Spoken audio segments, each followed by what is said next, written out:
जिस इस्लाम मजहब में महिलाओं को लौंडी और बांदी बोल करके पुकारा जाता है, उससे आपने, उस मौलाना से आपने कैसे ये एक्सपेक्टेशन रख लिया कि वो योगी आदित्यनाथ जी की माँ को सम्मानित तरीके से पुकारेगा। इसी देश में हमने देखा मोहम्मद दीपक निकल कर आए। अब जब यहाँ पे इस तरीके से तरुण के साथ हो रहा था तो वहां कोई मोहम्मद राम नहीं बना। मैं बता रही हूँ कि पैगंबर मोहम्मद ने 6 साल की बच्ची से शादी करके 9 साल में इंटरकोर्स किया था। तो अब जरा मोहम्मद दीपक बताए तो सनातन धर्म में ऐसा कुछ हुआ था? एक मुस्लिम मोहल्ले में मतलब एक हिंदू सेफ नहीं रह सकता। जो कुरान कह रहा है उस हिसाब से मुसलमानों के झुंड में हिंदू की जान जानी ही है, ये तय है।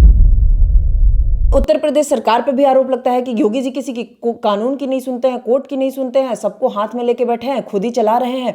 और उनके ऊपर, उनके गौ माता को लेकर जो उन्होंने कानून बनाया है उस पर अब बिहार के बैठे हुए मौलाना जी ने जिस तरीके से बयान दिया है, वो कह रहे हैं गौ मांस क्या, वो योगी जी के माँ का मांस मांग रहे हैं। अब इस तरीके का स्टेटमेंट, अब लगातार लोग प्रोटेस्ट कर रहे हैं इस मामले पे भी। लगता है उस पे भी उनको कानूनी कार्रवाई उनके ऊपर होना चाहिए, जिस तरीके से उत्तर प्रदेश में कानून के ऊपर कार्रवाई होता है। देखिए, सलीम वास्तिक भाई के जो आरोपी थे, जिसने रमज़ान मुबारक के पाक महीने में एक एक्स मुस्लिम जो होता है वो इस्लाम के हिसाब से मुर्तद हो जाता है। अरबी वर्ड है मुर्तद का, जो इस्लाम को क्रिटिसाइज करता है या इस्लाम को करेक्ट करने की या रिफॉर्म करने की कोशिश करता है, उसको मुर्तद बोला जाता है, जिसकी सज़ा सर्तन से जुदा होती है।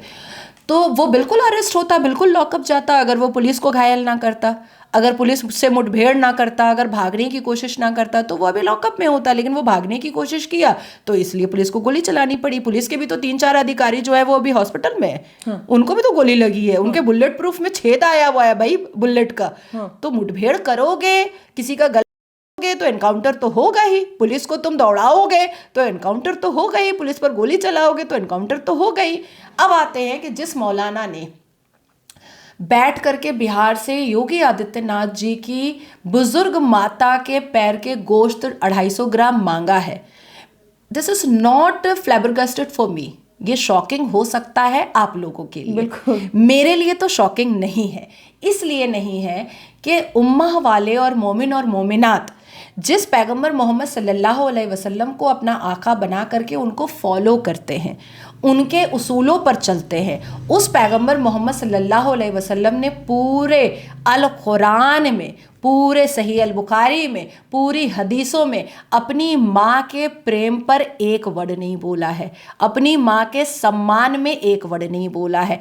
दूसरा, पैगंबर मोहम्मद सल्लल्लाहु अलैहि वसल्लम जब इस्लामिक प्रीच किया करते थे, इस्लाम की तबलीग किया करते थे, इस्लाम का प्रचार किया करते थे, तो वो यहूदियों को लौंडिया और बांदिया दिया करते थे।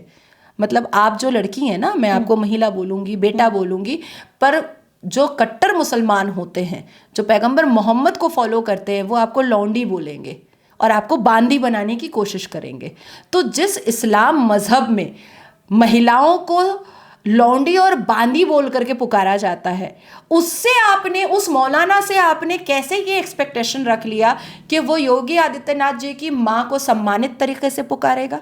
कभी नहीं पुकार सकता है, क्योंकि उसने वही सीखा है मदरसे में। अब कहा जाता है कि रमज़ानुल मुबारक एक ऐसा महीना है जिसमें मुसलमान जो होते हैं वो बहुत रिसाइटेशन करते हैं, बहुत इबादत करते हैं, वो गलत चीज़ों से दूर रहते हैं। तो वो कहाँ गलत कर रहा है इस्लाम के हिसाब से? इस्लाम ये सब करने को कहता है?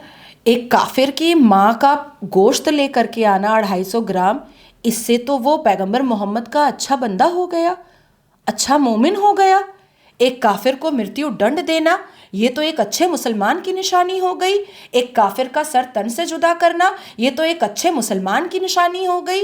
एक मुर्तद को 14 बार मार करके उसको मृत्यु दंड देना, ये तो बहुत बड़ा सवाब का काम हुआ है।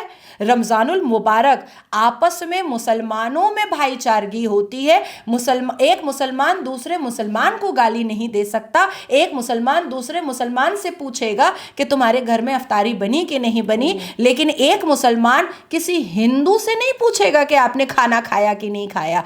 हिंदुओं को टारगेट करना, यहूदियों को मारना, मुर्तदों का सर तन से जुदा करना, ये तो रमज़ानुल मुबारक के पाक महीने में जो मुसलमान कर रहा है वो तो डायरेक्ट जन्नती है। आप सोचिए कि जिसका एनकाउंटर सलीम वास्तिक भाई के मैटर में हुआ, उसको क्या बोला जा रहा है, शहादत का दर्जा दिया जा रहा है। 2000 से ज्यादा मुसलमानों ने उसके जनाजे पे नमाज पढ़ी है। तो उन 2000 से ज्यादा मुसलमानों ने सलीम वास्तिक के होते हुए सरतन से जुदा का समर्थन नहीं किया क्या?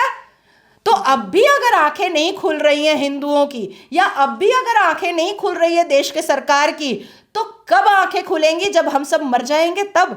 या कन्हैया, कमलेश और सलीम वास्तिक की तरह और रामगोपाल मिश्रा की तरह और तरुण की तरह करोड़ों लाशें बिछ जाएंगी तब आंखें खुलेंगी क्या? अच्छा, इसी देश में हमने देखा मोहम्मद दीपक निकल कर आए, और अब जब यहाँ पे इस तरीके से तरुण के साथ हो रहा था तो वहां कोई मोहम्मद राम नहीं बना, कोई सलीम कुमार नहीं बना। मोहम्मद दीपक तो एक पपेट है, एक पपेट है।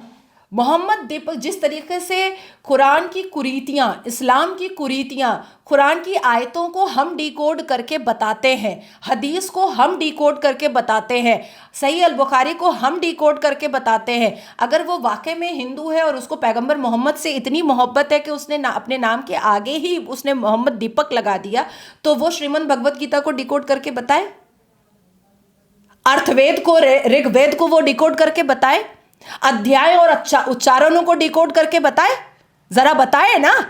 अब जैसे मैं बता रही हूं कि सूरह अल अहज़ब में साफ लिखा हुआ है कि पैगंबर मोहम्मद ने जिस बच्चे को अडॉप्ट किया था, प्रॉफिट जैद को, उसी की बीवी से शादी कर लिया था। अब जरा मोहम्मद दीपक बताए तो श्रीमद् भगवत गीता के अध्यायों से कि ऐसी कोई अश्लीलता हुई थी।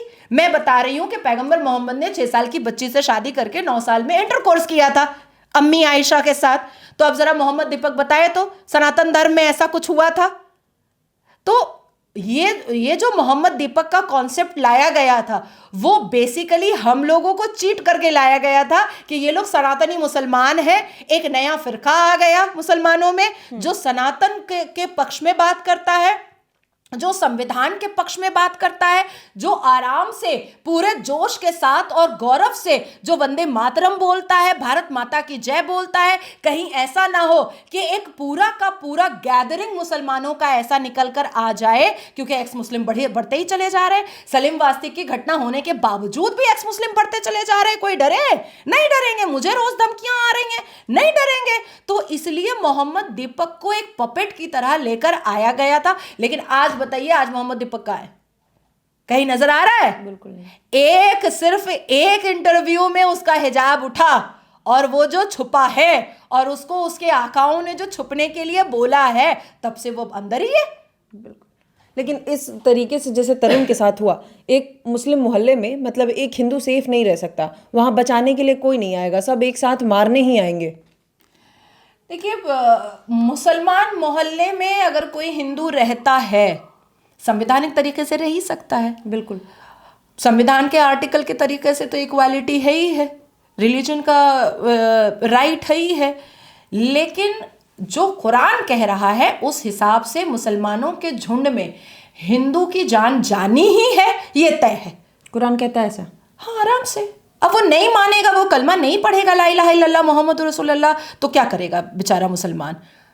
वो पक्का मुसलमान है, वो कट्टर मुसलमान है, वो पैगंबर मोहम्मद के उसूलों को मानने वाला मुसलमान है, पैगंबर मोहम्मद के उसूलों पर चलने वाला मुसलमान है। तो वो चलने के लिए वो दावत इस्लाम तो करेगा। अब दावत इस्लाम करने से अगर हिंदू नहीं मानता है, कलमा शरीक नहीं होता है, तो अंतिम सज़ा कुरान और हदीसों के हिसाब से सरतन से जुदा तो है ही है, काफिरों की, बुत परस्तों की। क्या लग रहा है, उम्मीद है कि जिस तरीके से मांग हो रही है जस्टिस के लिए होगा इनका? नहीं, अगर ये आसाम होता मैं आपको बोल देती कि हाँ देर या सवेर हो जाएगा। अगर ये उत्तराखंड होता तो मैं देर या सवेर हो जाएगा। उत्तर प्रदेश होता तब तो मैं आपको घंटे का समय दे देती। बिल्कुल ठीक है, लेकिन क्योंकि ये दिल्ली है, पॉसिबल नहीं है, कोई एनकाउंटर नहीं होने वाला है। और आप देखिएगा जमायतुल उलमाए हिंद बड़े बड़े वकीलों को खड़ा करेगा और सबको बरी करके लेकर आएगा।